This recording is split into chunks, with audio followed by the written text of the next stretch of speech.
So today we are going to discuss Atomic Habit book chapter number 1. The subcategory of this chapter is why tiny changes make a big difference. The first chapter name is the surprising power of atomic habits. So now we are going to discuss some important topic and important fact related this chapter. So we can just we can you can just take a more idea of this chapter. What you writer want to say that and what is the important thing of this first chapter, Atomic Habits. So first chapter the first we can start first para. This can be difficult concept to appreciate in daily life. We often dismiss small changes because they don't seem to matter very much in the moment. So like if you save a little money now, you are still not a millionaire. If you go to the gym 3 days in a row, you are still out of shape. You're still out of shape. Like if you save your money now, so now you cannot become a millionaire after 1 month and after 1 year. You will have to save money as a daily basis. So it will, we can say it is a little changes and teeny changes. That teeny changes make a big difference after 5 hours, 5 years, and after 10 years. So that's why teeny changes, it's very important for making a big difference.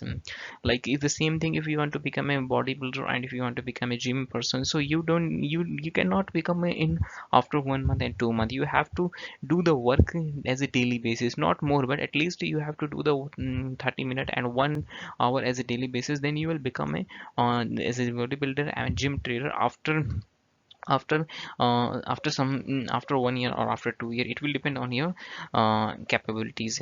So if you study Mandarin for an hour tonight, you still haven't learned the language. We make a few changes, but the results never seems to come quickly, and so we slide back into our previous routines. So previous routines, tiny changes make a big difference. Now we are going to learn another para is the impact created by change in your habits is similar to the effect of shifting the route of an plane by just a few degrees. Imagine you are flying from Los Angeles to New York City. If your pilot leaving from Lax adjust the line heading just 3.5 degrees south, you will land in Washington DC instead of New York. Such a small change is barely noticeable at a takeoff. The nose of the airplane moves just a few feet, but when magnified across the entire United States, you end up hundreds of miles apart. This is the example of writer want to say that like if you are going to airplane and but just a few degrees changes, so you cannot imagine where you will land, because if you will just change 3.5 degrees south, you will land Washington DC instead of New York. So that's the power of small changes, and that's the power of teeny changes. That's why we have to focus as a teeny changes, what we are doing wrong with the teeny changes and what we can change. So it will very helpful with us. Now we are going to discuss another topic, and this is a very important point. Forget about goals, focus on system instead. You heard many times, like people say that making goals, and then you will be able to achieve your goals. But then here user want to writer want to say that forget about goals, so focus on system instead. Like means not, you should not decide a goals, and you should not make a goals only. You should only work focus on your system. First you have to make a goal. After making goal, then you will have to forget your goals, and you just do your you just focus on your system. Like prevailing wisdom claims that the best way to achieve what we want in life, getting into better shape, building a successful business, relaxing more and worrying less, spending more time with friends and family, is to set specific actionable goals.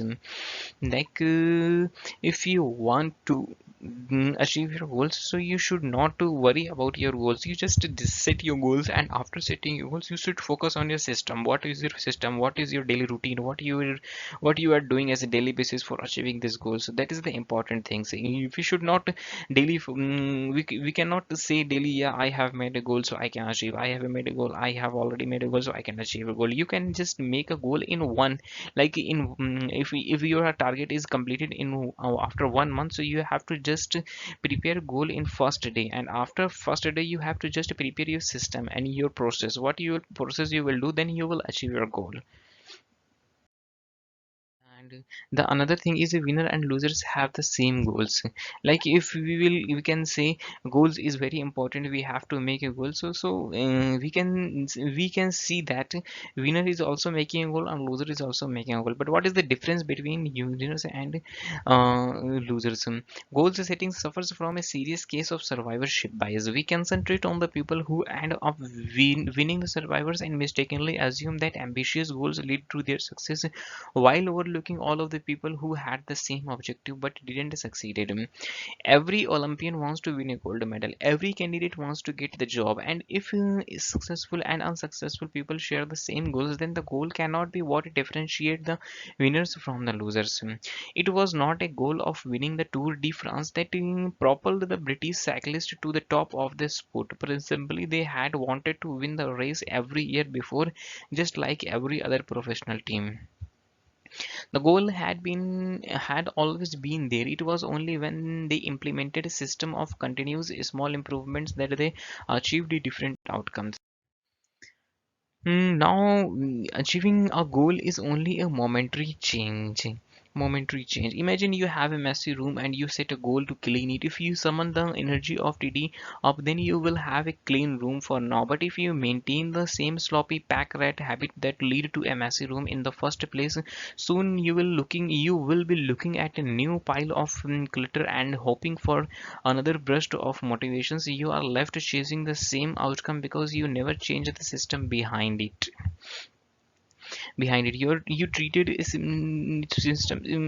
Before starting this para, I want to just explain about this para. Like if you want to clean your room, so you don't need to, you cannot clean only your goals. You have to just make a goals. Like I want to clean my room, then you will have to make a process, where you will start, what you will do, what you will do after doing that. Then you will be able to complete your goals, then you will able to done your room clean. And the second thing is, second para is, you treated as symptoms without addressing the cause. Achieving a goal only changes your life for the moment. That is the counterintuitive thing about improvement. We think we need to change our results, but the results are not the problem. What we really need to change are the system that cause those results. When you solve problems at the result level, you only solve them temporarily. In order to improve for good, you need to solve problems at the system level. Fix the input and output will fix themselves. Now we will discuss about this chapter summary. So chapter summary is a habit or the compound interest of self improvement. Getting 1% better every day count for a lot in the long run. And the second summary is a habit or a double engaged SWOT system. They can work for you or against you, which is why understanding the details is essential. Third is, small changes often appear to make no difference until you cross a critical threshold. The most powerful outcomes of any compounding process are delayed. You need to be patient. And atomic habit is a little habit that is a part of a larger system. Just atoms are the building block of modulars. Atomic habits are the building block of remarkable result. If you want better results, then forget about setting goals. Focus on your system instead. You don't rise the level of your goals, you fall to the level of your